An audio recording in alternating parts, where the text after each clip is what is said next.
Hello everyone, welcome back to my class. आज की class में हम लोग डिस्कस करेंगे थियरी ऑफ राइट्स में बार्कर के क्या ओपिनियन रहे हैं, यानी राइट से रिलेटेड बार्कर के क्या विचार रहे हैं, उनको डिस्कस करेंगे। थियरीज ऑफ राइट्स को हमने पहले भी डिस्कस किया है, तो आप वहां जाकर उसके बारे में और भी डिटेल से पढ़ सकते हैं। आज की क्लास में हम सिर्फ बार्कर के क्या विचार हैं इसके ऊपर उनको डिस्कस करेंगे। तो अगर आप फर्स्ट टाइम मेरी क्लास में आए हैं तो चैनल को सब्सक्राइब कर दें, बेल आइकन प्रेस कर दें। एंड अगर आपके कोई भी यहाँ पर क्वेश्चंस हैं, कोई क्वेरीज हैं, डाउट्स हैं पॉलिटिकल साइंस से रिलेटेड, तो उन्हें भी आप कमेंट सेक्शन में लिखकर भेज सकते हैं। तो अपनी क्लास को स्टार्ट करते हैं, टाइम वेस्ट नहीं करते हैं। तो थ्योरी ऑफ राइट्स को तो हम पहले डिस्कस कर चुके हैं कि क्या राइट्स होते हैं, क्या थ्योरीज हैं, टाइप्स हैं, वो सब कुछ डिस्कस कर चुके हैं। अब हम सीधा यहाँ पर पॉइंट पर आएंगे कि बार्कर के इसके बारे में क्या ओपिनियन है। सबसे पहले बात करते हैं कि बार्कर ने स्टेट के बारे में क्या बात की है, रोल ऑफ द स्टेट। ठीक है, तो यहाँ पर बार्कर जो है वो लास्की से एग्री करते हुए कहते हैं कि जो स्टेट है वो यहाँ राइट्स को सिक्योर करने में, राइट्स को, अधिकारों को हासिल करने में बहुत ही इंपॉर्टेंट रोल प्ले करता है। ठीक है, स्टेट को पता है कि जो राइट्स हैं वो काफी इंपॉर्टेंट है, but with a focus on idealistic role of the state in fostering individual development. अब राइट्स की तो बात करता है यहाँ पर कि राइट्स होने चाहिए, लेकिन जब यहाँ पर पर्सनल डेवलपमेंट या पर्सनल ग्रोथ की बात आती है तो जो स्टेट है वो यहाँ पर आदर्शवादी हो जाता है, आइडियलिस्टिक हो जाता है। The state's primary function is to guarantee the conditions that allow individuals to develop their personalities. तो प्राइमरी फंक्शन क्या है स्टेट का? प्राइमरी फंक्शन है टू गारंटी द कंडीशंस, ऐसी स्थितियां बनाना, ऐसी कंडीशंस बनाना लोगों के लिए जहां पर वो अपना पर्सनल ग्रोथ कर सकें, अपना व्यक्तिगत विकास कर सकें। Rights are thus seen as conditions of possibility. तो राइट्स को ऐसी कंडीशंस के तौर पर देखा जाता है जिनमें कोई भी व्यक्ति अपना व्यक्तिगत विकास कर सकता है। अगर उसे, किसी भी पर्सन को अगर राइट्स नहीं मिले होते हैं या स्टेट ऐसी कंडीशंस प्रोवाइड नहीं कराता है तो वो अपना पर्सनल डेवलपमेंट कैसे कर पाएगा। ठीक है, तो जो स्टेट है वो उसका यहाँ पर बहुत ही इंपॉर्टेंट रोल होता है कि वो कुछ ऐसी कंडीशंस, कुछ ऐसे राइट्स लोगों को प्रोवाइड कराए जिससे वो अपनी पर्सनल ग्रोथ कर पाए। सेकेंड पॉइंट है सिक्योरिंग कंडीशंस फॉर डेवलपमेंट। तो बार्कर यहाँ पर ये आर्ग्यू करते हैं that an individual's personality can not develop in an adverse or hostile environment. किसी भी पर्सन की जो पर्सनैलिटी डेवलपमेंट है वो किसी भी नेगेटिव एनवायरनमेंट में कैसे बन सकती है? अगर कोई भी स्टेट है वो अगर पॉजिटिव सिचुएशंस प्रोवाइड नहीं करेगा, पॉजिटिव एनवायरनमेंट प्रोवाइड नहीं करेगा, तो लोगों का जो डेवलपमेंट है, उनकी पर्सनैलिटी है, वो कैसे डेवलप हो पाएगी? तो एक पॉजिटिव एनवायरनमेंट भी यहाँ पर क्रिएट करना होगा। For personality development to occur the state must create favourable conditions through laws and institutions. ठीक है, तो लॉज एंड इंस्टीट्यूशंस के थ्रू इस तरह की सिचुएशंस, कंडीशंस प्रोवाइड करनी होगी। These conditions, when ensured by the state, constitute rights. ठीक है, therefore rights are not merely privileges but essential conditions for human development.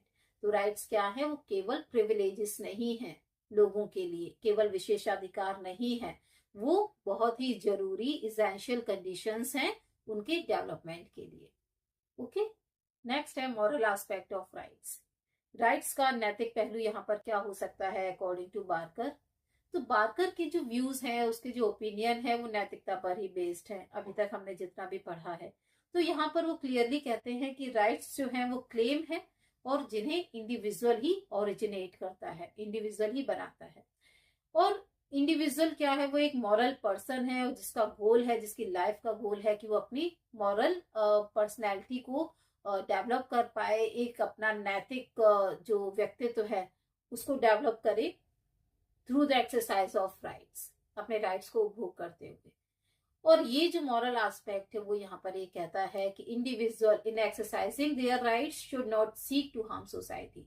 अपने अधिकारों को यूज करते हुए उसे सोसाइटी में किसी दूसरे के राइट्स को नुकसान नहीं पहुंचाना है, हार्मफुल कंडीशंस को, हार्मफुल सिचुएशंस को क्रिएट नहीं करना है और सोसाइटी के वेलफेयर के लिए काम करना है। ठीक है, तो ये नैतिकता है राइट्स की। इंडिविजुअल रेस्पॉन्सिबिलिटी यहाँ पर क्या हो सकती है, तो बार्कर यहाँ पर जोर देते हुए कहते हैं that the exercise of rights is not self centred but should be aligned with a sense of moral duty.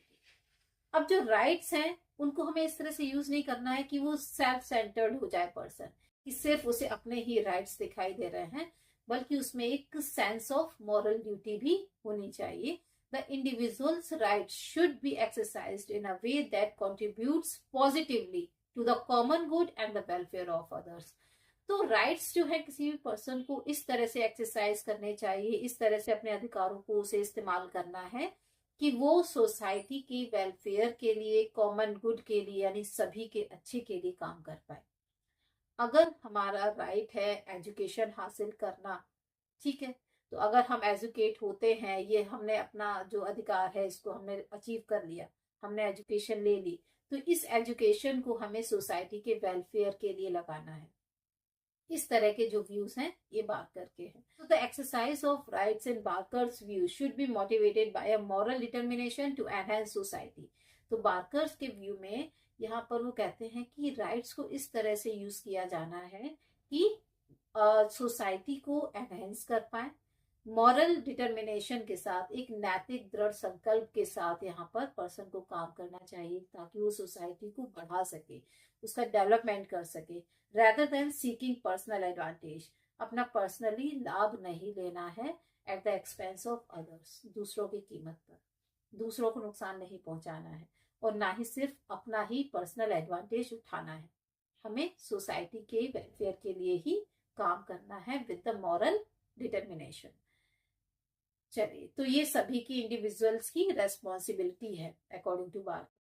अब लास्की के साथ यहाँ पर कंपैरिजन करते हैं, तो लास्की के भी कुछ कुछ ऐसे ही सिमिलर व्यूज रहे हैं, कुछ डिफरेंस है यहाँ पर। Like Laski, Barker acknowledges the interdependence of rights and duties.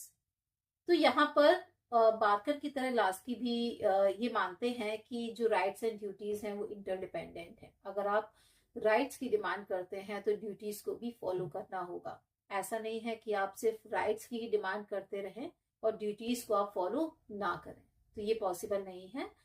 With a stronger idealistic and moral focus, while Laski emphasises the social and functional nature of rights.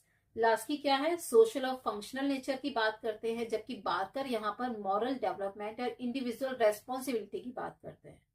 ठीक है, लास्की कहते हैं कि भी एक सामाजिक और कार्यात्मक तरीका होना चाहिए, नेचर होना चाहिए राइट्स का, जबकि यहाँ पर बार्कर कहते हैं कि मॉरल डेवलपमेंट होना चाहिए, लोगों का नैतिक विकास होना चाहिए और इंडिविजुअल्स की रेस्पॉन्सिबिलिटी है ये कि वो अपने राइट्स को उपभोग करते हुए सोसाइटी को वेलफेयर करें, ठीक है, सोसाइटी के लिए काम करें। तो यहाँ पर वो इंडिविजुअल रेस्पॉन्सिबिलिटी की बात करते हैं। ठीक है, both agree that state involvement is essential. दोनों ही यहाँ पर ये मानते हैं कि स्टेट बहुत जरूरी है, उसका इन्वॉल्वमेंट बहुत ही जरूरी है for the protection and promotion of rights.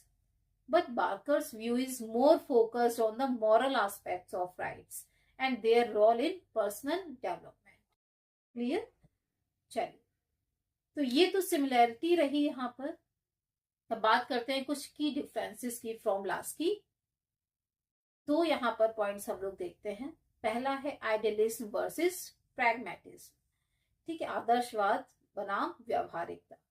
तो Barker's view is more idealistic in nature. अब बार्कर के व्यू आइडियलिस्टिक हैं। क्यों आइडियलिस्टिक हैं? कि कोई भी पर्सन मॉरल रूप से यहाँ पर कह सकते हैं उसका मॉरल डेवलपमेंट किस तरह से होगा। इंडिविजुअल्स अपनी, ऐसा नहीं है कि अपनी रेस्पॉन्सिबिलिटी नहीं निभाते हैं, बट ये सभी पर अप्लाई करना, एक तरह से उसको एम्फेसाइज करना कि भाई आपको इंडिविजुअल रेस्पॉन्सिबिलिटी आपकी है जो स्टेट के प्रति, वो आपको निभानी है, ये आपकी मॉरल ड्यूटी है। तो ऐसा नहीं है, ये आइडियलिस्टिक व्यू है बार्कर के, है ना। Focusing on the moral and developmental aspect of rights, while Lasky's theory is more pragmatic, वो व्यावहारिक है, emphasizing the importance of economic and political rights, जो यहाँ पर फोकस कर रही है इकोनॉमिक और पॉलिटिकल राइट्स पर। ठीक है, आइडियलिज्म की बात नहीं कर रहे हैं लास्की यहाँ। सेकंड है यहाँ पर डिफरेंस मॉरल डेवलपमेंट को लेकर। पहला है आइडियलिज्म और प्रैग्मेटिज्म यानी आदर्शवाद और व्यावहारिकता को लेकर। तो बार्कर जो है वो आदर्शवादी बात करते हैं, ठीक है, आइडियलिस्टिक बात करते हैं, जबकि लास्की जो है वो व्यावहारिक बात करते हैं, प्रैग्मेटिज्म, ठीक है। सेकंड है मॉरल डेवलपमेंट। तो बार्कर यहाँ पर काफी ज्यादा जोर देते हैं मॉरल डायमेंशन ऑफ राइट्स पर, अधिकारों के नैतिक आयाम पर। और वो यहाँ पर ये भी सजेस्ट करते हैं कि individual's purpose in claiming rights is to develop their moral personality for the collective welfare. तो अगर कोई भी पर्सन अपने राइट्स के लिए डिमांड करता है, राइट्स के लिए क्लेम करता है, तो यहाँ पर उसका जो पर्पस है वो यहाँ पर कलेक्टिव वेलफेयर है, ठीक है। अगर वो अपनी मॉरल पर्सनैलिटी को भी डेवलप करना चाहता है तो भी उसका जो पर्पस है वो कलेक्टिव वेलफेयर ही है। अपनी मॉरल पर्सनैलिटी भी वो कलेक्टिव वेलफेयर के लिए कर रहा है, सोसाइटी के लिए कर रहा है। अगर अगर मैं अपनी मॉरल पर्सनैलिटी को डेवलप करना चाहूँ तो यहाँ पर मेरा ये उद्देश्य होना चाहिए अकॉर्डिंग टू बार्कर कि मुझे सोसाइटी के वेलफेयर के लिए काम करना है, कॉमन गुड के लिए काम करना है। Whereas Laski focus is more on the social and economic conditions for right. तो यहाँ पर जो लास्की हैं वो सोशल कंडीशंस कैसी होनी चाहिए कि अगर लोगों को राइट्स प्रोवाइड किए जा रहे हैं तो यहाँ पर सोशल और इकोनॉमिक कंडीशंस भी स्टेट को प्रोवाइड करनी है, ठीक है। तो लास्की इस पर फोकस करते हैं, वो ज्यादा प्रैक्टिकल तरीका है। अब देखते हैं कि बार्कर को किस तरह से क्रिटिसाइज किया गया है। तो पहला पॉइंट है आइडियलिज्म एंड प्रैक्टिकलिटी। आइडियलिज्म की ही बात करते हैं वो। तो बार्कर का यहाँ पर जो आइडियलिस्टिक विजन है वो ज्यादा अपीलिंग तो है, लेकिन रियल वर्ल्ड पॉलिटिकल कॉन्टेक्स्ट में वो बिल्कुल इम्प्रैक्टिकल है, अव्यावहारिक है, उसे प्रैक्टिकली अप्लाई नहीं किया जा सकता है, ठीक। सेकेंड है स्टेट्स रोल। तो स्टेट के ऊपर यहाँ पर वो ज्यादा ही डिपेंड हो जाते हैं। यहाँ पर वो फोकस करते हैं, ये कहते हैं कि अगर किसी भी पर्सन का पर्सनल डेवलपमेंट करना है और उसके लिए फेवरेबल कंडीशंस भी क्रिएट करनी होगी तो स्टेट को ज्यादा काम करना होगा, है ना। ये सारी फेवरेबल कंडीशंस जो है स्टेट ही तो प्रोवाइड करेगा अकॉर्डिंग टू बार्कर।